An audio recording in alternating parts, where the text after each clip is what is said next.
is Husker Sports with Sports Nightly. First, tonight's sports headlines. Good evening, I'm Austin Norman. We'll start the hour with today's headlines and scores. The rumors and speculation about a possible fall football season in the Big Ten continued today, starting with the news that the Big Ten League office in the White House participated in a call this morning. The Big Ten put out a statement confirming the call and described it as productive. Other reports broke saying the conference was considering an October 10th start date, which Nebraska Athletic Director Bill Moose told the Lincoln Journal-Star was off the table. Minnesota football had a player enter the transfer portal today. Redshirt sophomore right guard Curtis Dunlap Jr. entered his name this afternoon. He was named honorable mention All-Conference last season. There are a couple notable transactions in the NFL earlier today. The Detroit Lions and offensive lineman Taylor Decker agreed to a 6-year, $85 million extension. Decker was the 16th overall pick in the 2016 NFL Draft. Meanwhile, the Cincinnati Bengals agreed to a 4-year, $48 million extension for running back Joe Mixon, who is entering the final year of his rookie contract after being drafted in the second round in 2017. No day baseball today, but a couple games in the early goings. Top of the second inning, it's Blue Jays 1 and Marlins 0 from Miami, and the Cardinals have jumped all over the Reds in the top of the first inning. The Redbirds lead at 6-0. They still have 2 on with 2 outs. First pitch in just a couple minutes between the Rays and the Yankees, as well as the Nationals and Phillies, and the Cubs and the Pirates. One NBA game in progress right now. That's the Celtics and the Raptors. Right now it's the defending champion Raptors with a 61-59 lead. They're about halfway through the third quarter there. And then coming up at 7:30, we'll have Game 7 of a first-round series in the West for the Jazz and the Nuggets. Live inside the Husker Sports Network studios, I'm Austin Norman. Your state, your team, your show. This is Sports Nightly. Adrian goes under center this time. Mills, the deep back. Turn and toss it to Mills off the left side. He's to the 10. Stiff arms a man. 5 dives. He is in. Touchdown, Nebraska. Dedrick Mills finds the end zone from 14 yards out. Now, let's check the pulse of Husker Nation with your hosts, Greg Sharp and Ben McLaughlin. Welcome to another day of speculation, innuendo, rumors. It had it all again today. We'll try to make some sense of it for you here tonight. Thank you so much for being a part of Sports Nightly here on a Tuesday night. Austin had it in the ticker that the president had a conference call today with Big Ten Commissioner Kevin Warren and tweeted after the conversation, had a very productive conversation with Kevin Warren, Commissioner of the Big Ten Conference, about immediately starting up Big Ten football. It would be good. Great for everyone, players, fans, country, on the 1-yard line. Well, that certainly got everybody all fired up and ready. And then our own Teddy Greenstein followed up, maybe 30 minutes after that tweet went out. So much for Big Ten season options of Thanksgiving, January/February or spring. Just spoke to one coach who said, we're trying to play as soon as possible. Let's go. Well, that was late morning. Since then, a lot of the national writers have poo-pooed this, called the talk of an early start laughable. We even heard the date of October the 10th thrown out there. I think the Dan Patrick Show threw that out there this afternoon, if that's what they were hearing. And they've kind of been all over this story a little bit, the Dan Patrick Show. They were the ones that thought that the vote was 12-2, when, if you believe what the brief said yesterday, it was 11-3. But you've had Pete Thamel, who said that it's laughable that this talk, that even the Thanksgiving talk, is probably not accurate. Apparently, to people that were privy to parts of the call, one of the things that came up, Ben, was the rapid testing, which is one of the things the Big Ten says, if they could get that, that would certainly help expedite this thing and maybe allow it to get going. And according to some people, the president said, we can help you do that. We're getting those made and prepared right now. I did see this tweet this afternoon that the University of Illinois, which I think that's a Big Ten school, has already developed and deployed a rapid COVID test in the first week of classes. This is at the University of Illinois. One of the proud 14 members of the Big Ten Conference, by the way. They administered nearly 50,000 tests on their campus using this rapid testing, and they had a 0.75 positivity rate. So if one of your member institutions is already producing this, and There are several pharmaceutical companies that say by the end of September, which we're now in September, they're going to have millions of these things ready to go. I would think that would be a hurdle to overcome. But multiple national people, and even Dennis Dodd has a piece up right now from CBS Sports saying that that's overly optimistic, and he cited the lack of rapid testing as why they can't do this. And yet the University of Illinois has got the rapid testing ready. They've already used it on their campus. I get so confused sometimes, Ben, and I know part of my confusion is some of this stuff keeps coming up, and then yet the national media swats it back down like there's nothing to this. Well, Friday we had the Milwaukee Sentinel saying they're talking about Thanksgiving. It gets swatted down. You got this from the president today. It's getting swatted down. There's got to be a little bit of something to this, or this stuff wouldn't keep popping up every other day. I mean, this is making my head hurt. I mean, I am just so truly tired of this back and forth rope pulling from side to side. And, yeah, it's just I don't know what to ever believe, Greg, because it's, we seem to have kind of a fact-based principle or agreement, thought process, understanding on what the season could potentially look like. And then, as you said, it's hard to get a straight narrative based on the agenda of whoever is writing for whatever publication that you read. It's just hard to get a straight answer from anybody because we all know who kind of the ringleaders are on this story that are advocating for this not to happen, right? Pete Thamel being one of them, Dan Walken, Pat Forty, Nicole Auerbach. I mean, they've kind of drawn the line in the sand of where they're at on the Big Ten starting in the fall. I think part of it is what they think is right. I think part of it is political, where they stand on this politically. I think part of it is they want to be right. They don't want to be proven wrong because they've, as I've said, they've drawn the line in the sand, and they don't want to be proven wrong. I think so those three factors I think are probably a couple more contributing factors to why they are not changing their narrative, that being the national media, regardless of anything at this point, really, because we've seen parents protest. We've seen Nebraska student-athletes raise a lawsuit. We've seen the President of the United States get involved. We've seen and heard countless head coaches, athletic directors, and players speak out on the issue. I mean, I don't know from what other angle something could be said about it, and having it shot down basically immediately.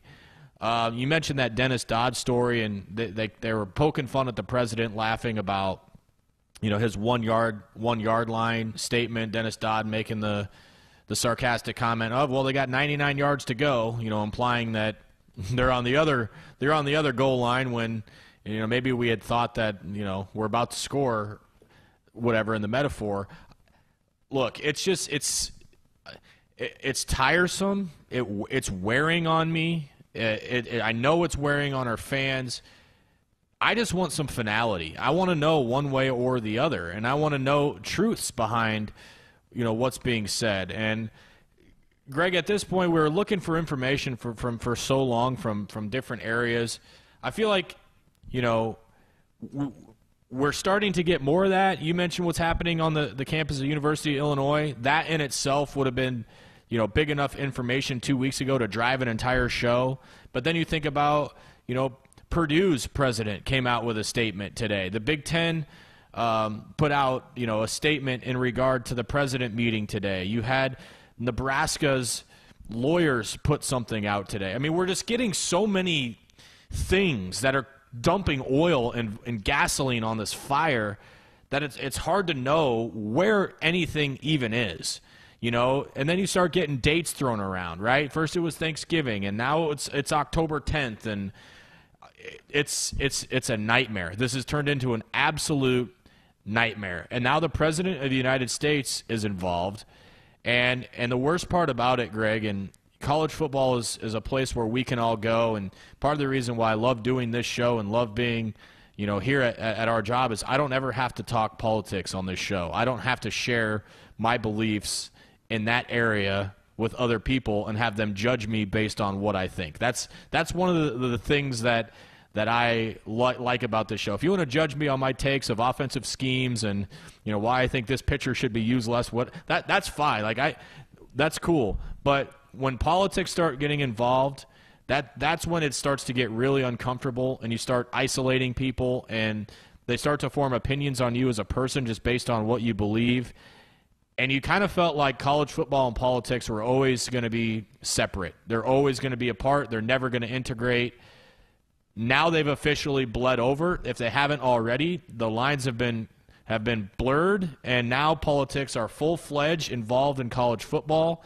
Every article I've read today, based on the president's conversation with Kevin Warren, has to do with the voting states of Wisconsin and Ohio and Iowa and Illinois and Nebraska, Wisconsin. I don't know if I said them already, but that's getting drug into the fact that we want to play college football. And that just, it makes me sick that that's kind of where we're at, that people's articles, their voices, their tweets, everything that they're putting out is going to be politics driven now. And it seems so slimy to me that that's where we're at. And I just need, bottom line, I just need some finality. Like that's where I'm at. I just need to know one way or the other. Ben, I talked today to one of my sources who lives in a state that's main institution voted no on whether to play. And I said, what's the feeling like? And his comment was getting very nervous because we're getting closer and closer to September the 12th. And they cannot believe that the ACC and the Big 12 are now, 11 days away from kicking off football. And they're sitting there going, well, this isn't how we thought this was going to go. We thought we would cancel and everybody else would be done. And today, the SEC and the Big 12 dropped a lot of their TV schedules out on the public today. And how about November 7th? You want November 7th for a day to keep an eye on? How about in the afternoon you can see Georgia play Florida, and at night you can see Notre Dame play Clemson? Pretty good day. Pretty good day. I'm going to look forward to that day. And then on November the 14th in the afternoon, you're going to have the Masters on TV, followed at night by LSU, Alabama. I mean, these conferences are dropping these TV dates and times and all that today, and these states who voted no are going, this isn't how we saw this thing come playing out, and they're getting very, very nervous. And that's why I think you're still seeing these embers pop up, is because they can't quelch it, and they can't argue that it's not safe if everybody else is playing right now. And it's still, and here's the one thing, you don't see the national people putting this out there, there are still more FBS schools prepared to play than not. And the narrative isn't that at all. It's like, oh, you just have these three. Nope, you got the AAC, you got the Sun Belt, you got Conference USA, and the three powers. It's 76 that are playing, and it's about 60 that aren't. And so all of a sudden you're going, man, we're getting closer and closer to kickoffs. Now I'm seeing TV times put out by the Big 12 today. The SEC put out their CBS schedule today. And here's the Big Ten going, yep, we don't think it's safe to play. And then you got one of the schools in Illinois is going, well, we got rapid testing. We're doing it on campus. We're doing it to our 50,000 students already. Where are you guys at with this whole thing? It's crazy. One more thing, and if you want to sound off on this, our numbers are 531-500-4686. That's our phone number. Also our text line if you want to share that as well. Our old buddy Pat Forty, Ben from Sports Illustrated, who made the John Deere reference to Nebraska fans a couple of weeks ago. His latest article that's now on SI.com, quote, the three dissenting votes were cast by Ohio State, Nebraska, and Iowa, sources told SI. Those have been the whiniest locals since that August 11th vote was taken. And two of them, Nebraska and Iowa, opportunistically fast-tracked decisions to eliminate sports and or furlough workers shortly thereafter. All the better to shift the blame toward the conference office. How about that? Yeah, I mean, got to be careful about what I say about this guy because, there are people that have our employment, in their hands. But, I mean, I've already had no respect for the guy as of a couple of weeks ago. I had very little before that. It was gone. And now, I mean, it's clear he has a clear vengeance and clear vendetta out for these schools and wants to make an example out of them. And honestly, he's coming across as just a pretty big doink, if you ask me. I mean, I think his responses on Twitter, the feedback that he puts out, and I don't know that this guy has very much respect left amongst the readers. And this is another guy, Greg, that's already got his narrative written, and he's gonna ride with it until it's all over, until he can watch his Mizzou Tigers play on Saturday coming up. But yeah, it's clear where he's at. It's clear where his vision is, and where he's going with it. But he even took the opportunity to call out the great Ohio State Buckeyes, and that tells me he's ready to die on this hill. Yeah. And by the way, Pat will need to update that list because Michigan did announce layoffs today. By the way, so did Texas in the Big 12, and they're still playing football. And so did Texas Tech yesterday, and, yeah, they're still playing football. But let's single out Nebraska and Iowa as programs that took advantage of the cancellation of the fall sports to whack employees in sports. Yeah, let's single them out. Yeah, by gosh, I'll show them that the power of the pen is so mighty. We're going to talk Michigan in hour 2. Our friend Angelique Shengalis from the Detroit News will join us. We'll hear what's been happening there. What about these layoffs at the University of Michigan?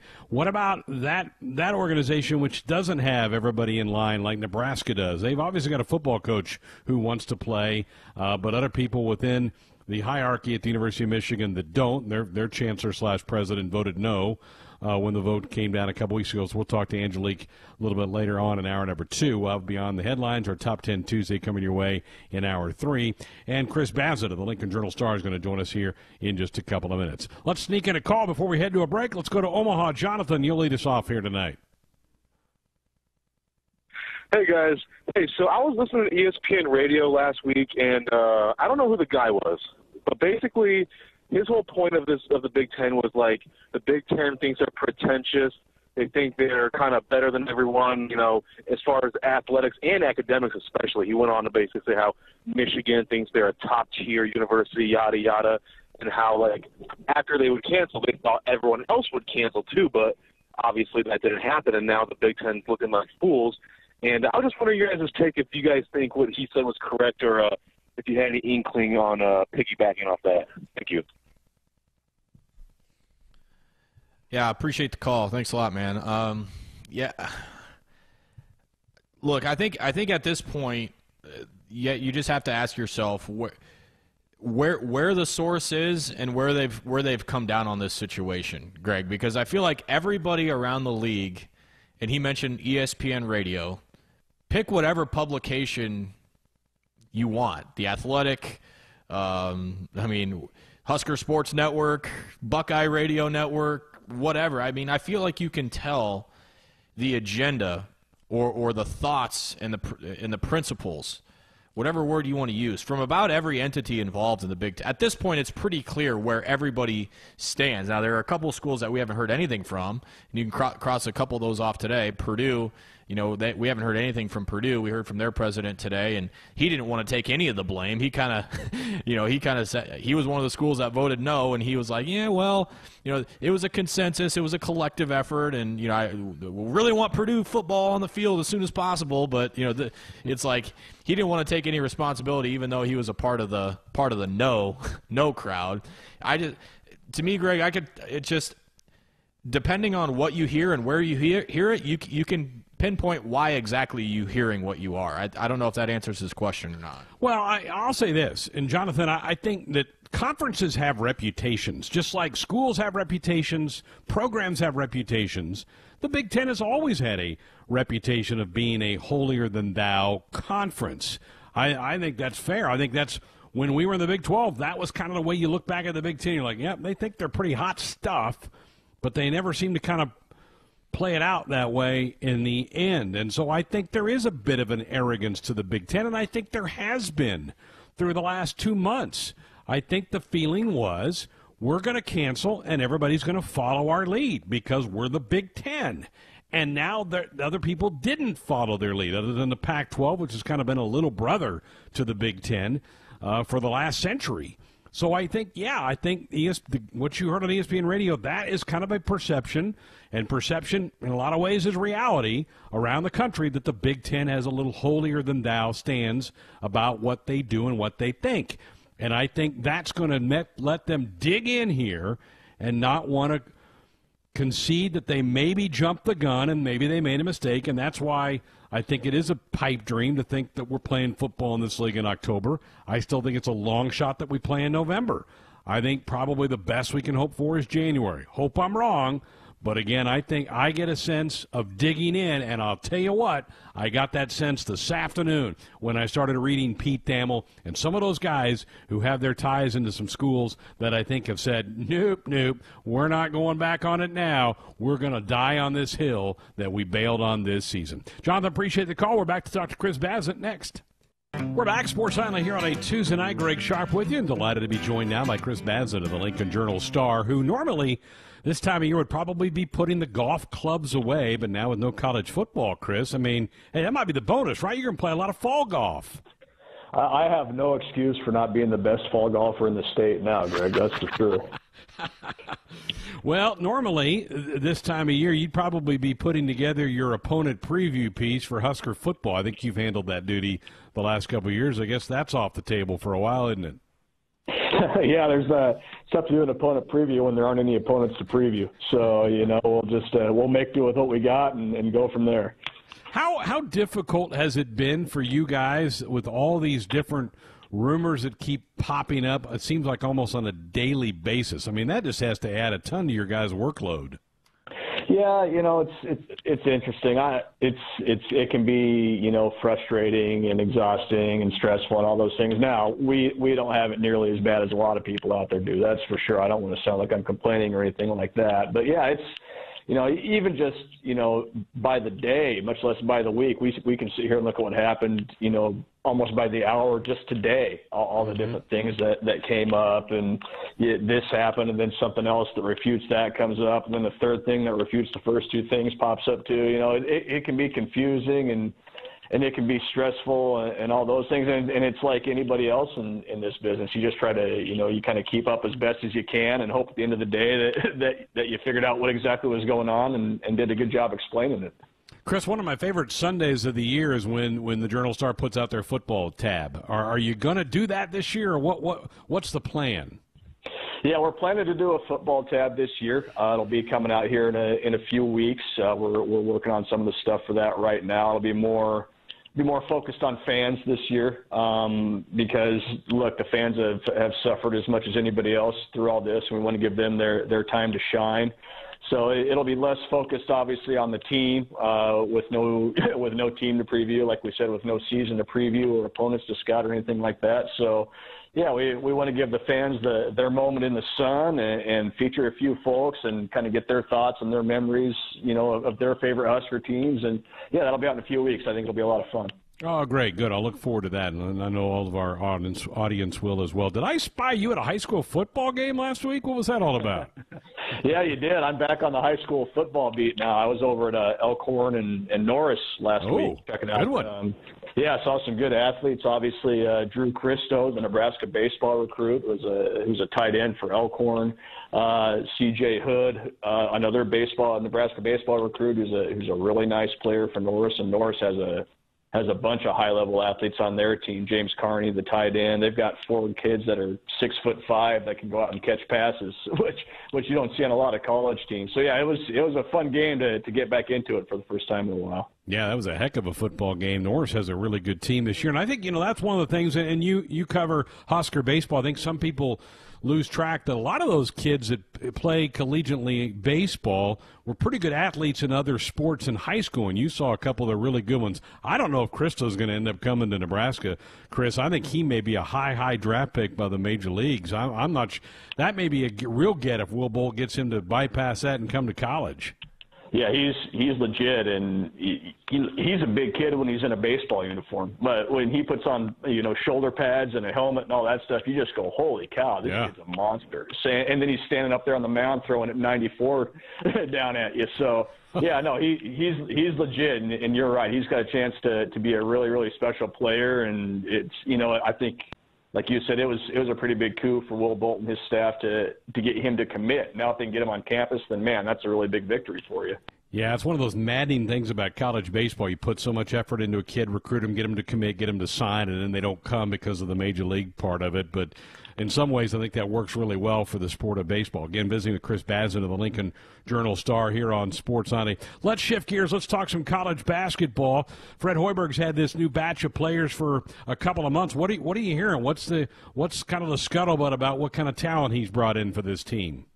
Yeah, I think the talent is a lot better this year than it was last year. Obviously, this coaching staff had a lot more time to, kind of put together a roster that they really like. They put together last year's roster only in about 30 days or so and completely flipped it. So it was a very rushed process. This year they had some more time.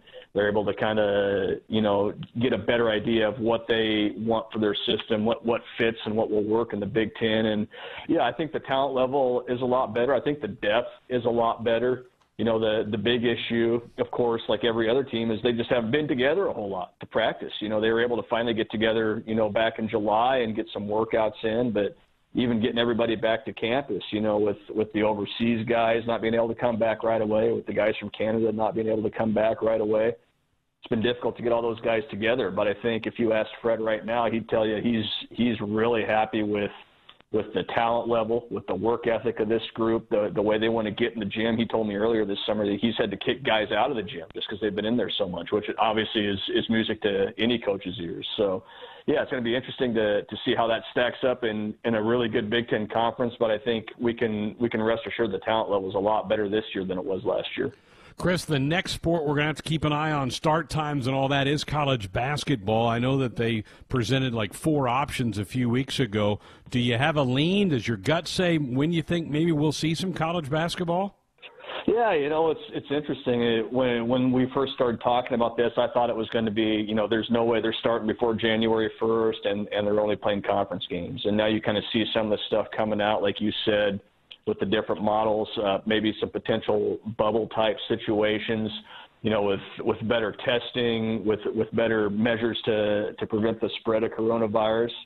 I wouldn't be surprised if we didn't see college basketball start in late November, early December, once the student body kind of goes home for winter break and you're able to keep the basketball team there.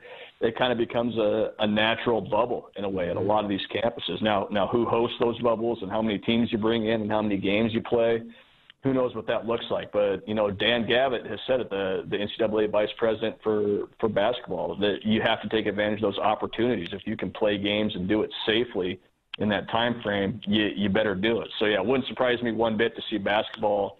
I think it'll be later than what it would normally be, but it wouldn't surprise me to see it starting up by the end of November.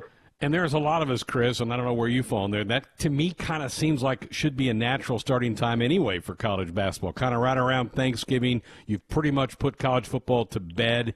They can jump in there and go, and it shortens their season a little bit. I wonder if we've extended college basketball too long, starting practices in September and then teams who make the Final Four play into April. That's a really, really long season for those kids. Yeah, it's a grind.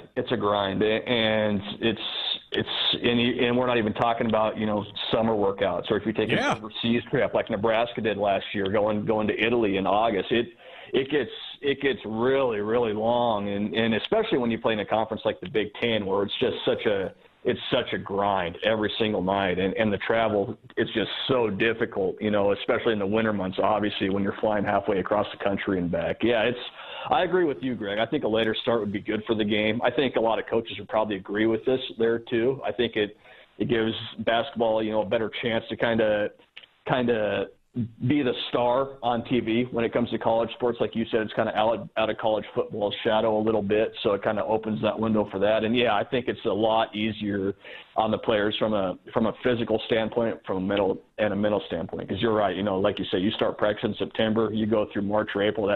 That's a long time to be going hard at something. You know, these coaches crack me up, Chris, because I think they say that the season's too long, and then yet they agree to all these things that back it up, and then they complain in March about what a long year it is. You're like, well, you guys control some of this. Why don't you cut it back a little? I remember, I'm old enough to remember, you are too, that you didn't start practice until October 15th. Well, now they've backed it up even 2 more weeks to get going, and it seems like there's a lot more basketball in November than December, and I know December's got final exams, and you do have to take that week off for that.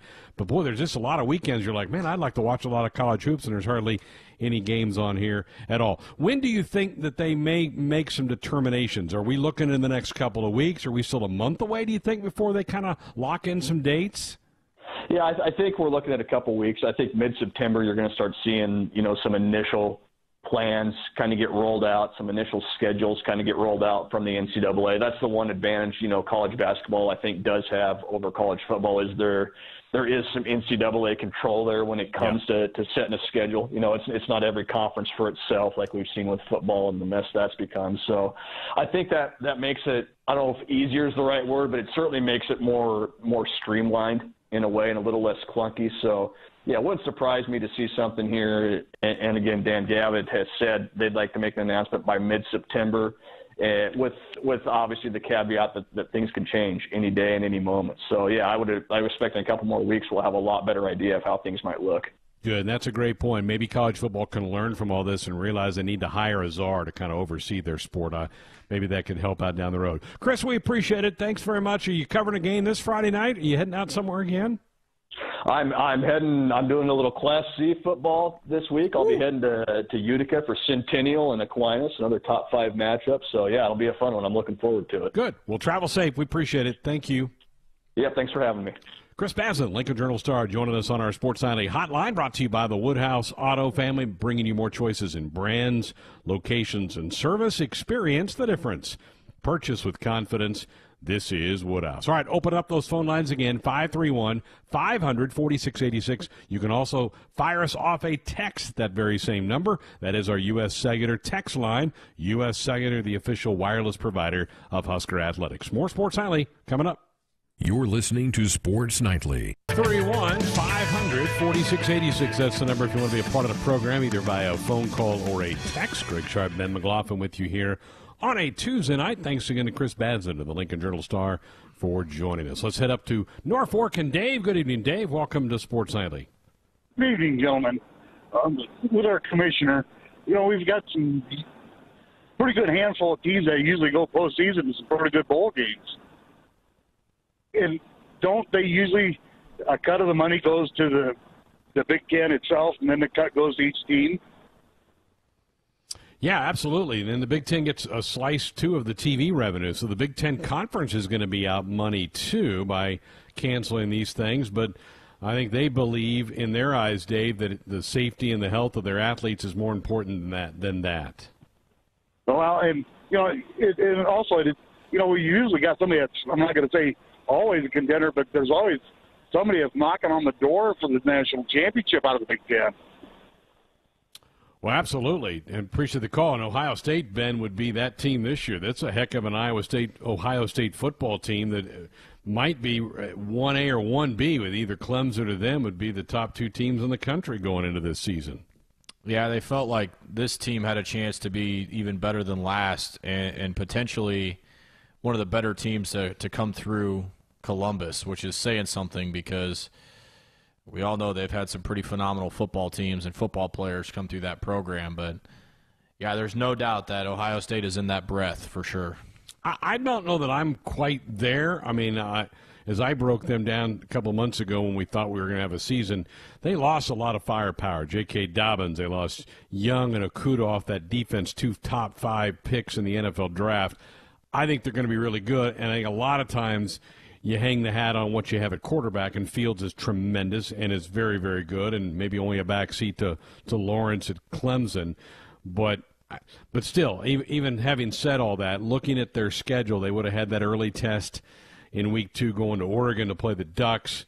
They would have had a test, I think, playing at Penn State, but I think they were definitely a playoff caliber team, and you get in the playoff, anything can happen. So, yeah, the Big Ten will lose out on that. And I don't know that the Bulls are going to – the Bulls may take a whole year off, because if you don't have teams to play, if you can't have fans come in your stadium, and that's still very much up in the air, I just don't know what the Bulls would look like, even if you're playing a season. And for those teams in those conferences that are playing, I don't know. I don't know if they're going to have bowl games or not. I don't know that anybody knows what that's going to hold by late December. Dave, appreciate the call. Have not updated everybody on the lawsuit. Now, yesterday, the Big Ten replied. They had a deadline to get a filing, a brief. They gave a sworn affidavit to the court and now want the judge to dismiss us. The judge has not yet ruled. The lawyers for the 8 Husker players, led by Mike Flood, the lead attorney, did put out a release today. I'll just read you his quote. He says, "The Big Ten has chosen to dribble out limited additional information so it can wrongly claim that it has answered our questions while it continues to hide relevant information, all the while claiming it has been transparent.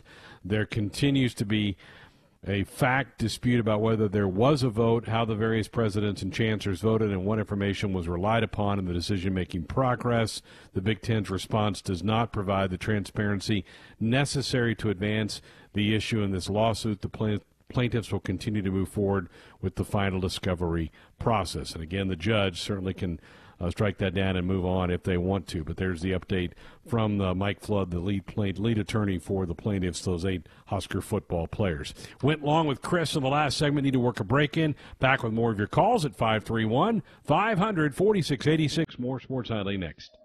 531-500-4686, the number if you want to be a part of the program tonight. Greg Sharp, Ben McLaughlin with you here on a Tuesday night of Sports Nightly.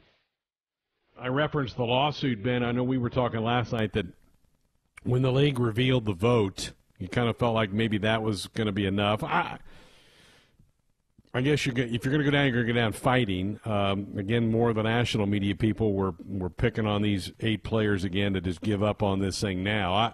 I go back to what I said last week. I applaud them. I think they've shown some lights on some areas that we've gotten more answers out of than anybody else. And again, the judge will have the ultimate say whether this thing gets tossed out or not, or if it does end up going to trial, which I don't think it will. But you get to a point where you kind of feel like you're banging your head against the wall a little bit here. Yeah. I mean, this story is getting really frustrating. It's. I know the fans are getting frustrated. There are a lot of people out there that are, trying to be optimistic, trying to be realistic, and it's like, every day you wake up not knowing what you're going to hear, who you're going to hear it from. I mean, I didn't wake up this morning expecting to hear President Trump meeting with Commissioner Warren. I didn't expect to see the tweets. But, yeah, I mean, I think and the other thing too, Greg, is like the longer that this thing goes and the longer this tug of war goes, even if everybody were to just say, okay, let's just do it. Let's just play. I mean, You got to get time to mobilize. I mean, you got to get kids on campus. You got to get, bodies in the shape to play football. You got to get practices underway, some sort of camp, and a schedule put together, and all that stuff. So, yeah, things would have to go together pretty quickly. But yeah, this story it's like this is not a NASCAR race. This isn't left turn, left turn, left turn. I mean, it is. We're driving all over the place here, trying to find out where this road's going to take us. It's a road course. All right, we did have Chris Baslin, the Lincoln Journal-Star. He covers Husker basketball, and he covers all 3 sports, but basketball is one of his primary beats, and we asked him about the future of that sport, when it may get going. John Rothstein from CBS Sports tweeted about an hour ago, Ben, he said the Men's and Women's Basketball Oversight Committee is proposing a start date of November 25th. That's the week of Thanksgiving. To the NCAA Council for the 2021 college basketball season. They're also saying no college basketball scrimmages or exhibitions. So, sometimes you have that exhibition tune-up game, or sometimes you go play those super secret scrimmages. They're saying we're going to recommend doing away with those this year, but the recommendation to the committee is to start it November 25th. makes sense to me. That would be about 3 weeks later than the normal start time, but would also, I think, allow you to get some non-conference games in before you jump right into league play. So to me, that seems encouraging right there. And again, with most of these college campuses around the country shutting down Thanksgiving week, and Chris brought this up as well, you kind of have your own bubble. You have just maybe the players, about the ones that are going to be on campus. You ought to be able to keep them pretty healthy and go play some ball. Yeah, I think so. I mean, I think that would probably be the best case scenario, and again, plenty of time on that front, and again, every day that passes. I mean, this time last week, rapid testing wasn't even something that was ready to be released, and so yeah, I mean, every day that passes presents new opportunities, and it's no different there. Yeah.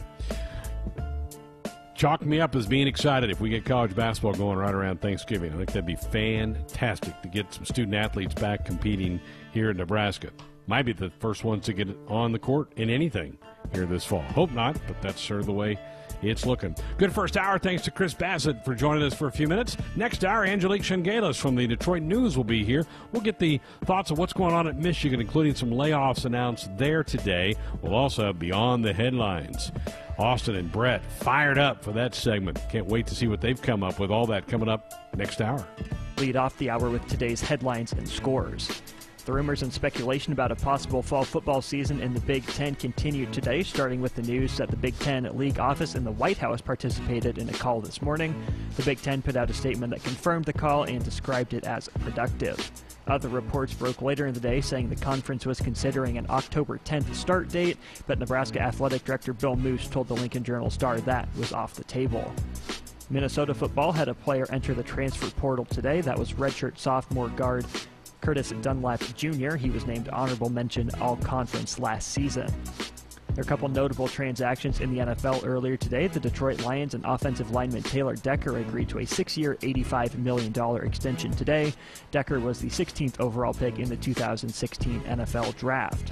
Meanwhile, the Cincinnati Bengals agreed to a 4-year, $48 million extension for running back Joe Mixon, who's entering the final year of his rookie contract. Got a number of games in progress in Major League Baseball right now. In the top of the fourth inning, it's 9-0 Cardinals over the Reds. The Cardinals have 2 on with nobody out. In the top of the fifth inning, the Blue Jays hold a 2-1 lead over the Marlins, while in the top of the fourth inning, the Yankees lead the Rays 2-0. No score through 3 innings between the Nationals and the Phillies in Philadelphia, and it's 2-1 Cubs over the Pirates in the bottom of the third in Pittsburgh. Bottom of the second in Boston, the Braves lead the Red Sox 2-0, and it's the Orioles blanking the Mets through an inning 3-0. And through 1 inning, there's no score between the Tigers and the Brewers from Miller Park in Milwaukee.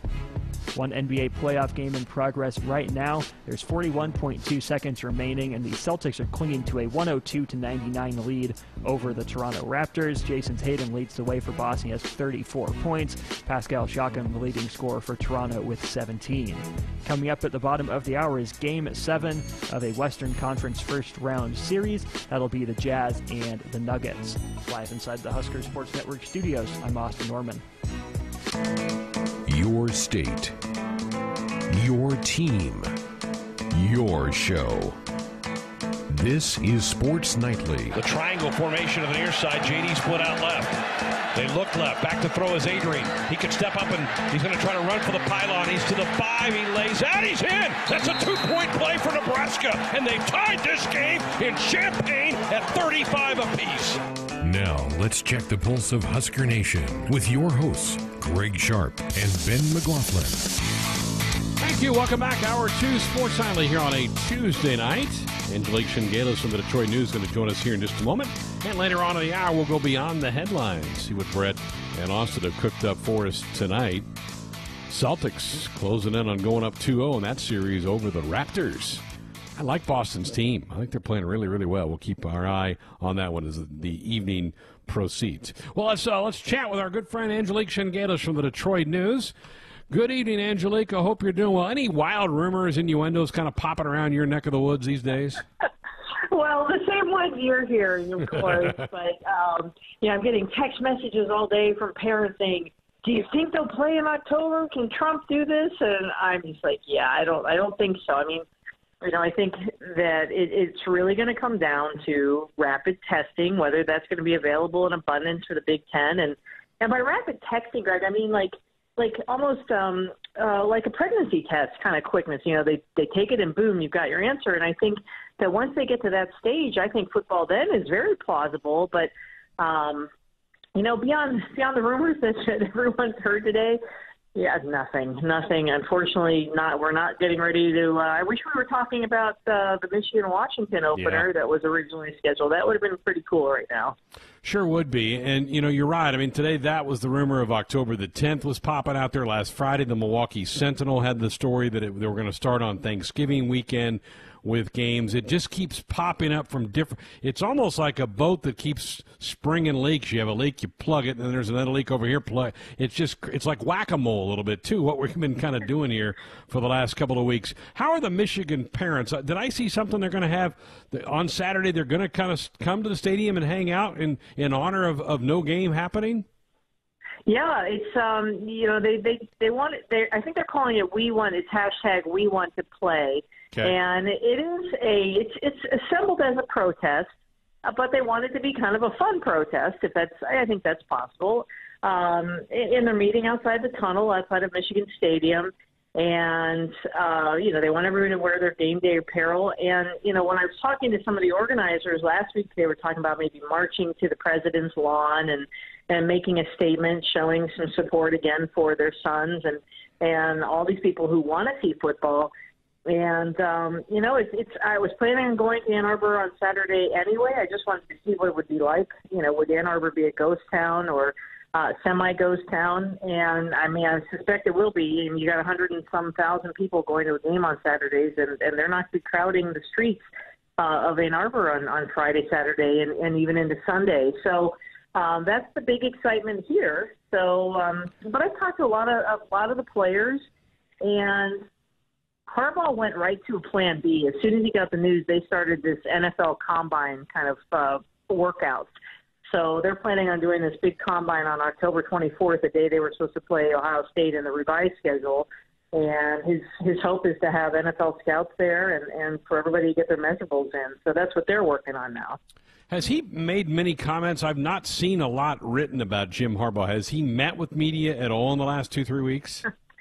Well, you know, a couple of years ago when he first took the job and they went into the submarine before the season, I drew a stick figure because I'm like, I don't remember what Jim Harbaugh looks like. So that should answer the question. He really hasn't. We've had one interaction with him probably a month and a half ago, maybe a little bit less. But no, I mean, he had his comments when they decided to postpone, and you know, he said his players want to play, so he wants to play, and he's very supportive of them.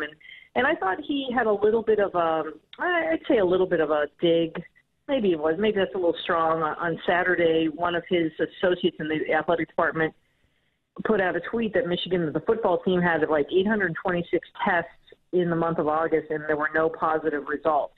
And then Harbaugh retweeted that with, you know, stay positive, no negative, and we want to play. And they're play football. And I think his point is these guys were being very vigilant, and they still are. And, you know, they're wearing masks all the time. I've interviewed several of these guys in the evening, and I'm just like, well, do you ever go anywhere? And they're like, yeah, maybe the grocery store once a week. They weren't doing anything, and they were being really, really strict. So I think that was his point again on Saturday. It's like, look, everybody at Michigan's been doing what they're supposed to do, and why can't they play? Angelique Shengelis with the Detroit News with us here on Sports Nightly. All these athletic departments now, Angelique, are trying to figure out how do they fill the void of the money coming into the program. Nebraska laid off 51 people. Iowa's cut 4 sports, and I saw today Michigan's making some adjustments as well. What is the latest for Michigan athletics? Yeah, I mean, Ward Manuel, Michigan's athletic director, said he was on a podcast out of U of M this morning and said that they're expecting about $100 million hit to their budget, which is roughly half of what they take in. And they had to lay off 21 people today, and also pointed out that they've had a hiring freeze. So there are 15 positions that have not been filled. So I think you can probably look at it as 36 people in a way. And you know, there's going to be more budget cuts. There's going to be other cuts going forward, more than likely. He didn't say that, but I'm just not sure how you recoup that kind of loss and not make more cuts, unfortunately. But they have not cut sports yet. That has not been something that they've hinted at. But boy, I mean, I think we all know without football, this is making it a struggle for every athletic department across the Big Ten, across the country, that the teams that aren't playing. Angelique, I know you cover Michigan, but is there any talk from Michigan State on how they're going to overcome their deficit? That's a great question. I haven't heard anything from them. I know the players are not – they're going through more like off-season training right now versus going through practices. So that was the latest I'd heard from Michigan State, but have not heard anything about their budget issues.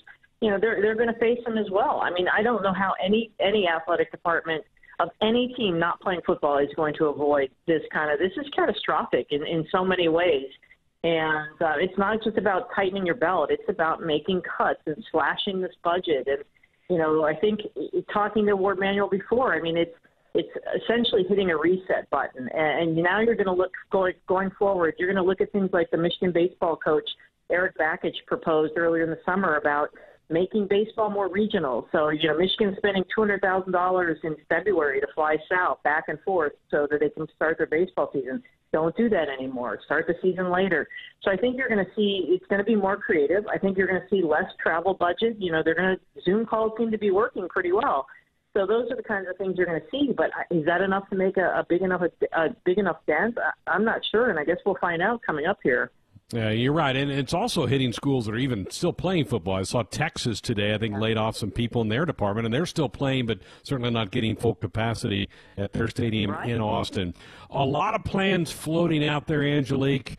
The Thanksgiving plan, I think, still has maybe some legs to it. The playing in the Dome starting in January, then a season maybe later that maybe you do some on-campus sites.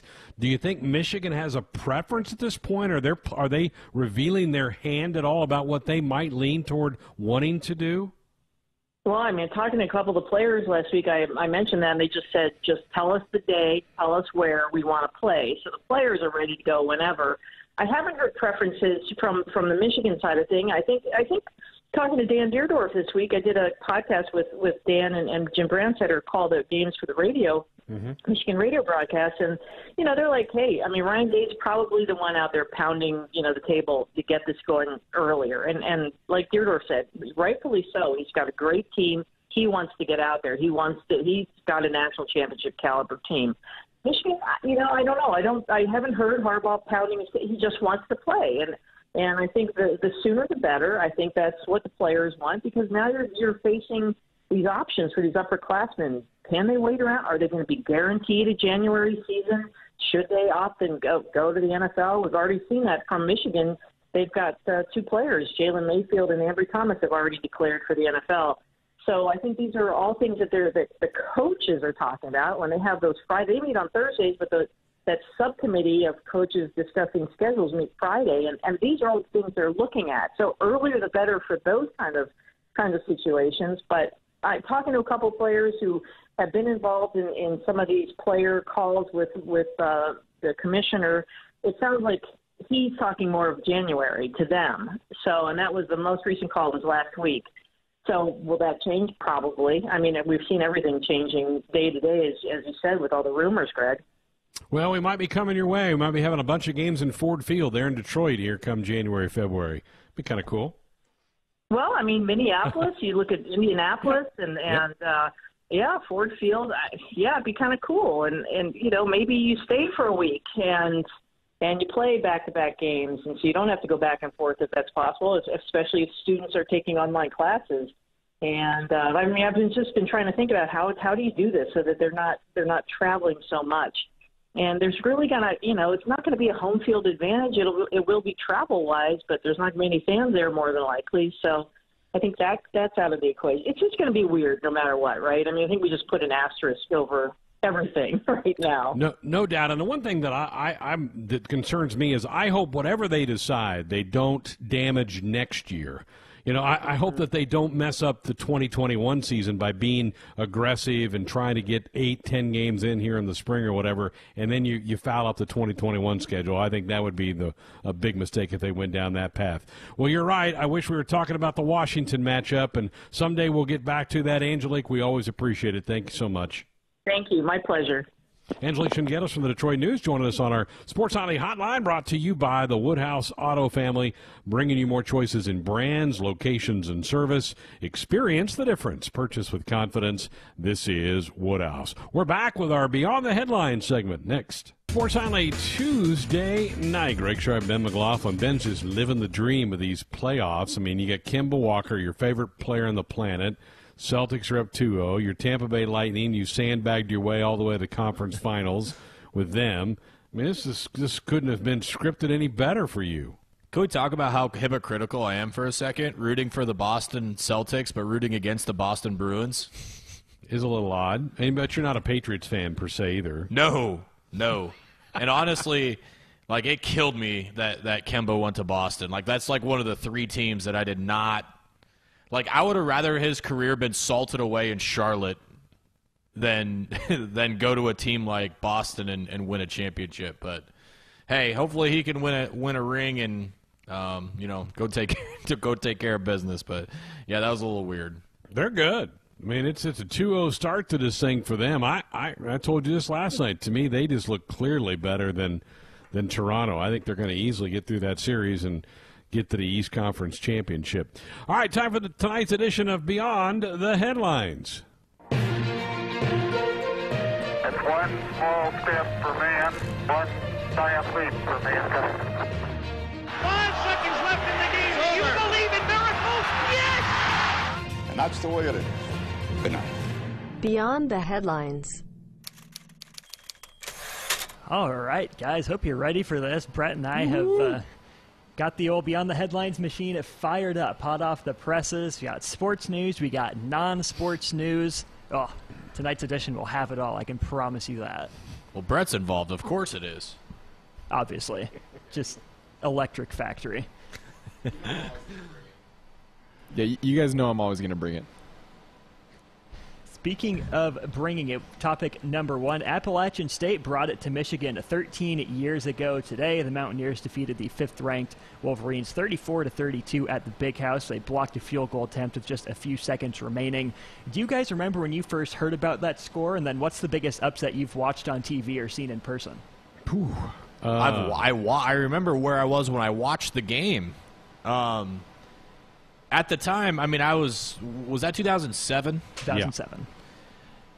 At that time, I was 17 years old. But I considered that the greatest upset in any sport I had ever watched. I mean, you think about App State at the time; they weren't even major college football at the time, and Michigan was a team that they thought was going to compete for a national championship that year, and they go into the Big House and just shock them when they lined up for that field goal. Everybody's thought was, this always happens. The little guy, they play so well for the whole game, and then Michigan makes a few plays. We all know how this story ends. They kick the field goal and move on to the next game. No, they block the kick, and they almost score on the block kick. But I believe there was another crazy upset that day or the week after that. That was another top 5 team that lost. But yeah, I remember that very, very vividly, and couldn't have been more happy that it happened against the Michigan Wolverines, and kind of a coincidence that we just had Angelique on about 10 minutes ago. Should have asked her about that.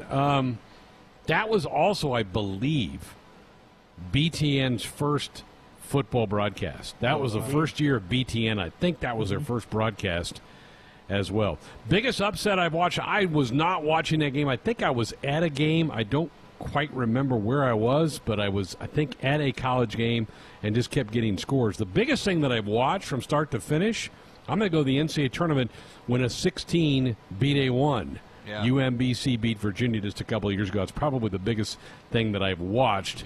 I did not see the Miracle on Ice. I was at a high school basketball game when that took place, and I didn't see Douglas knocking out Tyson. That was like at 2 a.m. in the morning. Didn't see it either.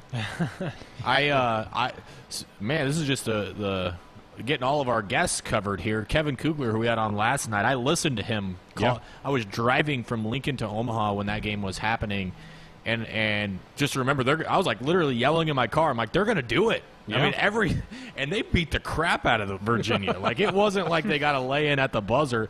But I ended up going to one of our favorite joints here in Lincoln to meet a couple buddies, and I think I made it made it to that spot at the under 4 media timeout in the second half. And I think the other thing that I remember about that upset is how UMBC's Twitter handle blew up. Remember how funny those guys were on Twitter for like the next year?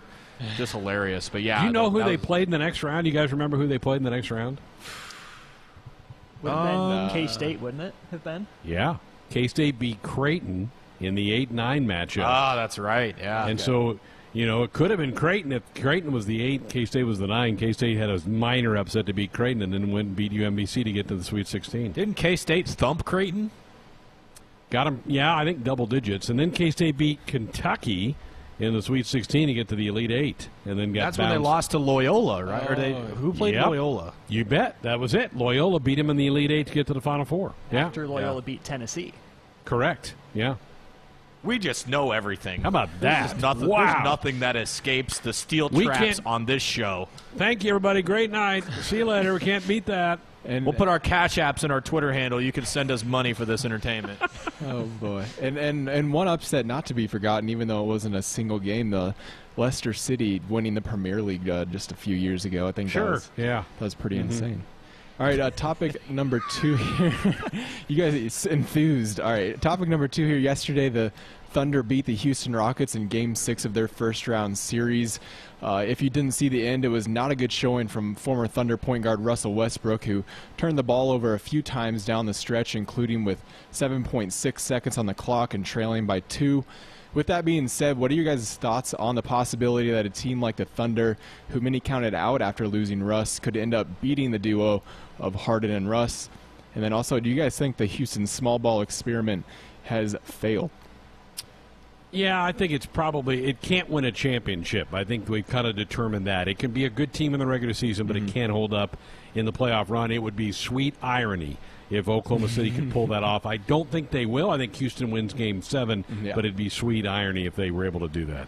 That would be pretty. I mean, sports just in general are really weird. Like, the coincidences that happen in sports are just crazy. Like, this is completely unrelated to what we're talking about, but I've got on here the Toronto Blue Jays and the Miami Marlins. Like, think about the coincidences that are happening in this game alone. Batting right now is Starling Marte, who was just traded to Miami from Arizona. He is facing against Robbie Ray, who now pitches for Toronto, who was his teammate in Arizona 2 days ago. So they have faced each other this now 3 times today, so you've got that tie. Also in this game, you've got Jonathan Villar, who just made an error on Starling Marte, just played for the Marlins, and now he's playing for the Toronto Blue Jays, and the park that he just played in was his home park 2 days ago. So Jonathan Villar gets traded from the Marlins to the Blue Jays. They play each other, and he just made an error on a guy who's facing his former teammate from a day ago. Just the stuff that happens in sports, you just can't make it up sometimes. That's why we love it. And back on Harden, do you guys think that Houston's wasting his career, or do you think that he is a player that can't really get past the first couple rounds or into a final? Man, that's tough to say because that's a really hard one because he made the finals, right? In OKC when Durant was still there. They got beat by the Heat, that one he wasn't the star. Yeah, let's say the Houston Rockets version of Harden, because obviously he's morphed into something. I think different. that's a hard question, Brett, because Harden's really the last one, and you could make the argument that he dipped OKC, but he was the 6th man, wasn't he, on that team? He wasn't even a starter. So he goes to Houston. Really, everybody else goes and forms kind of this super team. You could kind of make the the argument that they brought in Russ, but these super teams are happening around him, and he just hasn't been a part of one. So I don't know that his career's necessarily wasted. He's just run up against a dynasty in the Warriors, and obviously we'll have to beat LeBron too. So true. I don't know that his career's been wasted because he's won an MVP and probably should have been too. I don't know that I would say no. His career hasn't been wasted. Yeah. All right. He was a win away from the finals, too, before Chris Paul pulled his hamstring, and then James Harden didn't miss 27 straight threes in Game 7 of that Western Conference Finals series. But, All right, topic number 3 of the night. So earlier this week, 48-year-old Manny Ramirez signed a 1-year contract to play baseball. He's hopping the pond. He's going to play for the Sydney Blue Sox, the Australian Baseball League. Sydney finished last in its division last year, so I suppose the hope is that Ramirez sparks the team back into contention. Do you guys think Manny has enough left in the tank to help?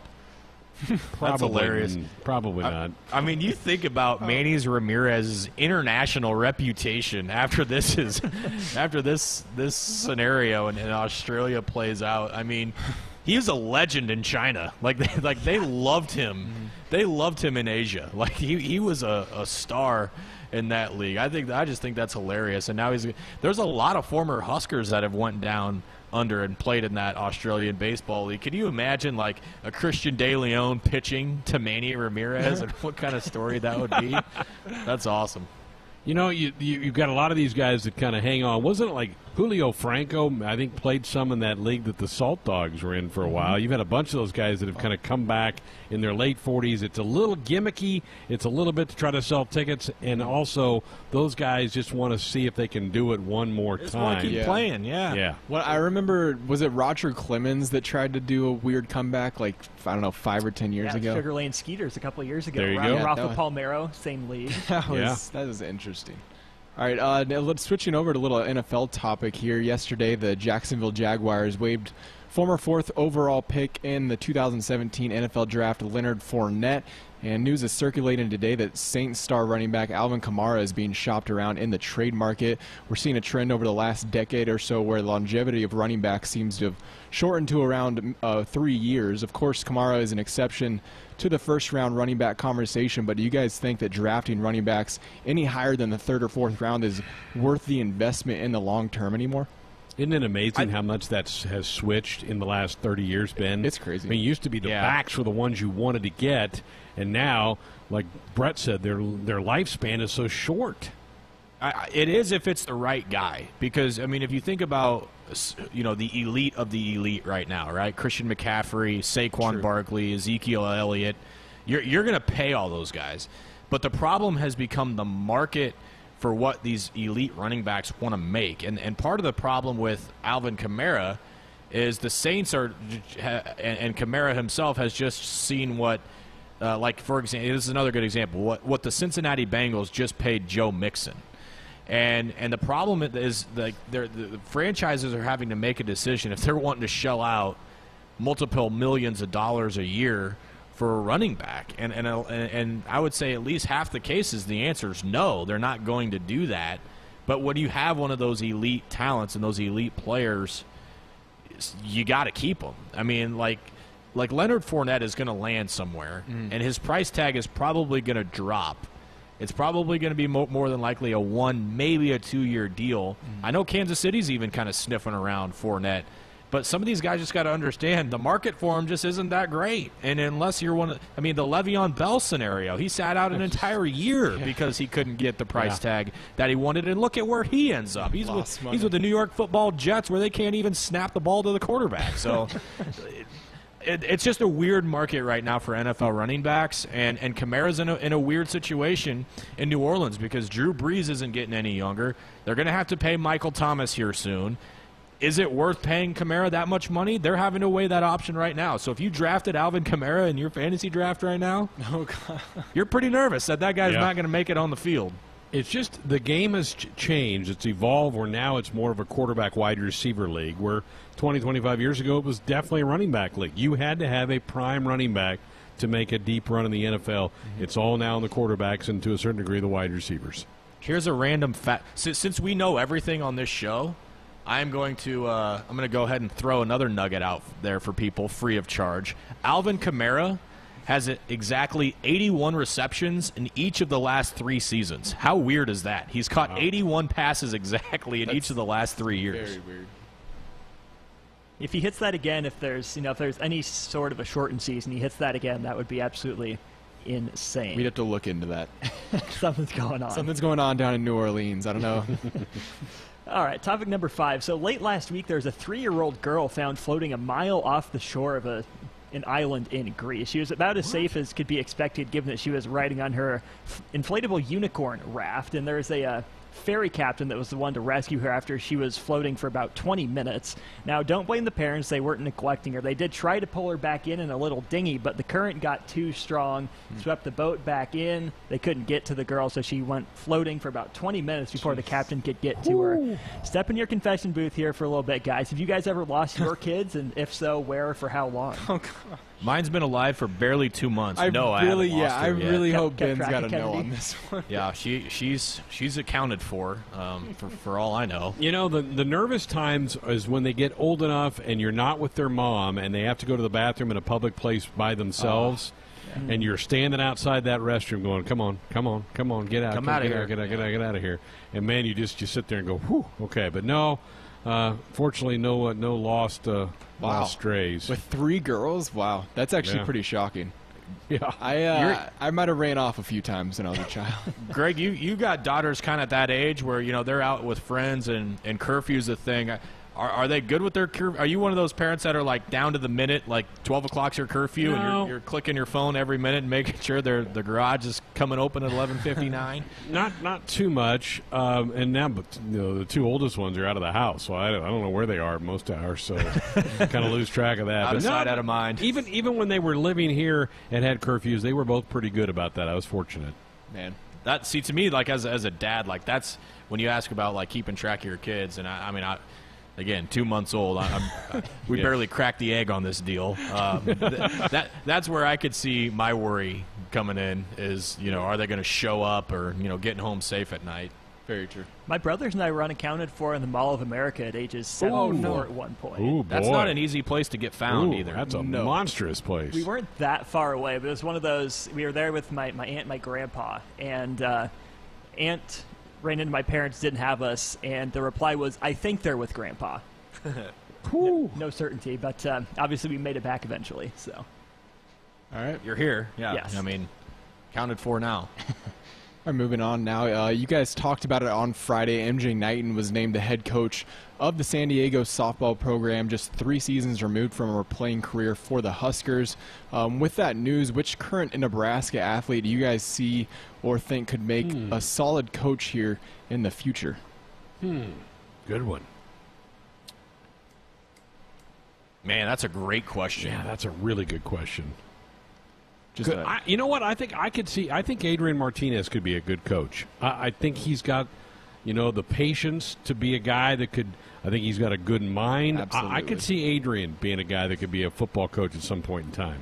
And he's great with kids. Yep. I don't know what age he would be a coach, but personable. I'll try and give you one for each sport.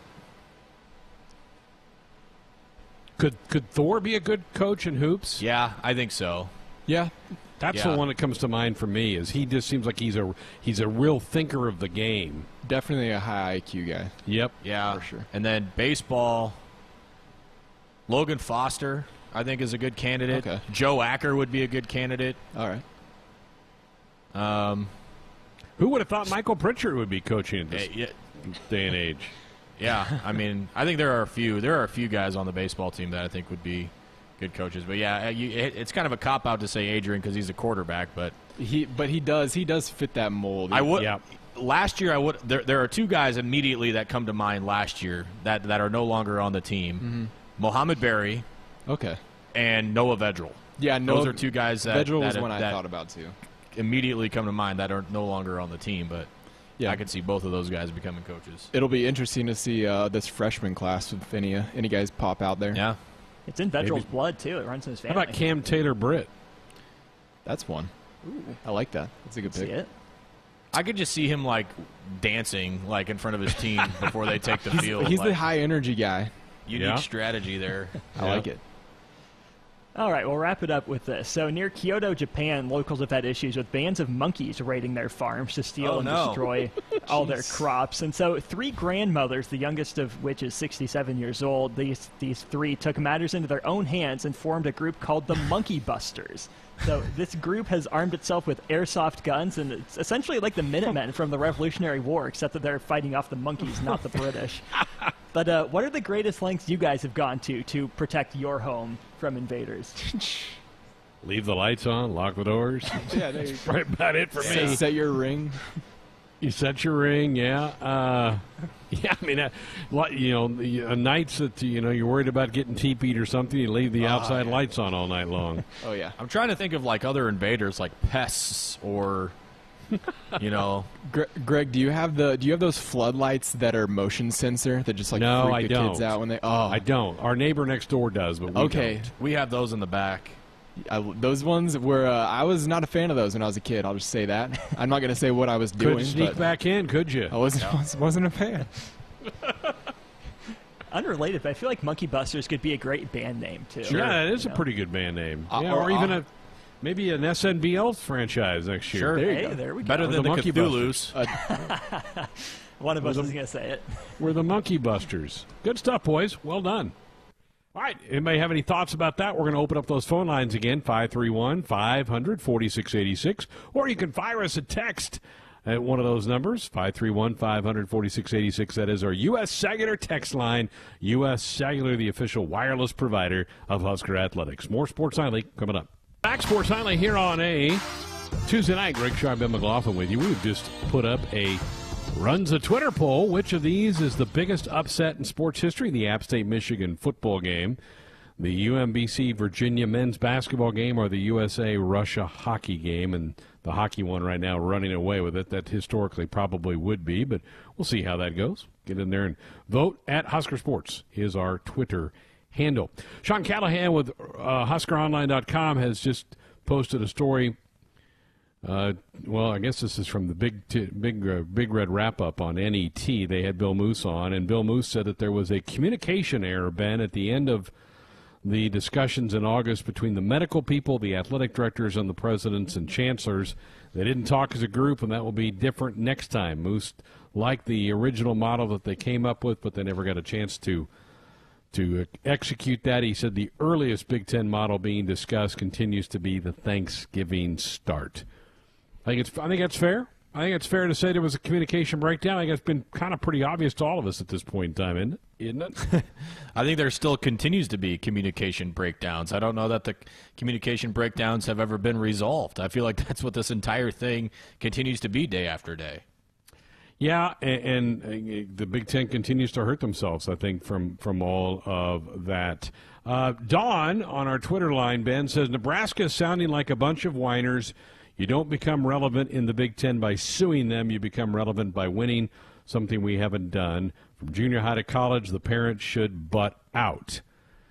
Well, Don, the only thing I would say is this is a student-led lawsuit. It's not the parents. It's 8 Husker football players, so it is the students, not the parents. Hey, and those whiny babies got more answers than any reporter or any school or anything else. So, yeah, I mean, I think the goal was, they may not have sounded today in their statement like they were pleased, but I mean they've gotten more out of the conference than anybody else. Exactly right. Salute to those guys. Scott on Twitter he's interested, Ben, in hearing what we're going to be doing this Saturday since we're not having the Purdue game to get ready for. You got plans? Yeah. No. It's only Tuesday.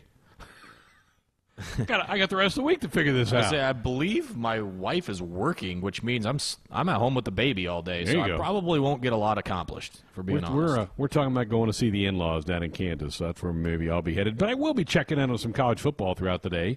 Not a ton of great matchups this weekend, but I'll be sneaking a peek, see what's going on out there. 531-500-4686. If you want to call or text, back with more Sports Nightly next. Our Sports Nightly hotline brought to you by the Woodhouse Auto family, bringing you more choices in brands, locations, and service. Experience the difference. Purchase with confidence. This is Woodhouse. We have a Run to Twitter poll up. Biggest upset in sports history. Your 3 choices are the App State win over Michigan in college football, the Maryland-Baltimore County, the 16 seed beating the 1 seed Virginia in the NCAA tournament, or the USA-Russia hockey.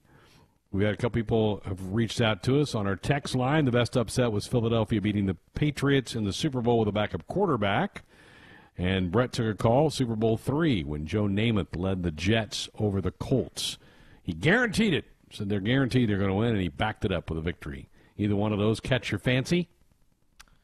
Definitely not the Eagles, Patriots. I mean, Nick Foles has been a starter, and Carson Wentz was injured a ton that year. So, No, I don't consider that. I mean, if anything, it was the Giants over the Patriots to knock off the Patriots in the undefeated season. I would put that one ahead of the Eagles Patriots. And what was the other one that you just said? Jets over the Colts, Super Bowl III. Oh, that's an iconic one for sure. Yep. Yeah, definitely. I think that one's in the conversation. Yep. On Twitter, we have the other category, and some people have mentioned a couple things. One was Buster Douglas beating Mike Tyson, Eddie George taking the Heisman away from Tommy Frazier in 95, the Iron Bowl in 13 when Auburn brought the kickback. I don't know. I mean, that was a great college football game. I don't know if that was a gigantic upset when they beat them. But and also somebody said the Red Sox over the Yankees in the 04 ALCS. So people lighting it up on the old biggest upset that's out coming. there. Yeah, love all that stuff coming at you. All right, good hour. Always fun play beyond the headlines with the boys. In this hour, also Angelique Shengelis from the Detroit News doing the giving us some update from Ann Arbor, what's going on around that Michigan camp. They did announce some layoffs in their athletic department today. Has been a little slow. I've been surprised we haven't heard more of that from around the league.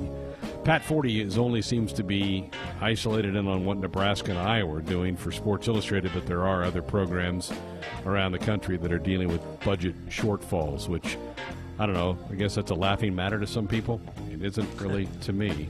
So You do you, Pat. All right, coming up next hour, Top 10 Tuesday.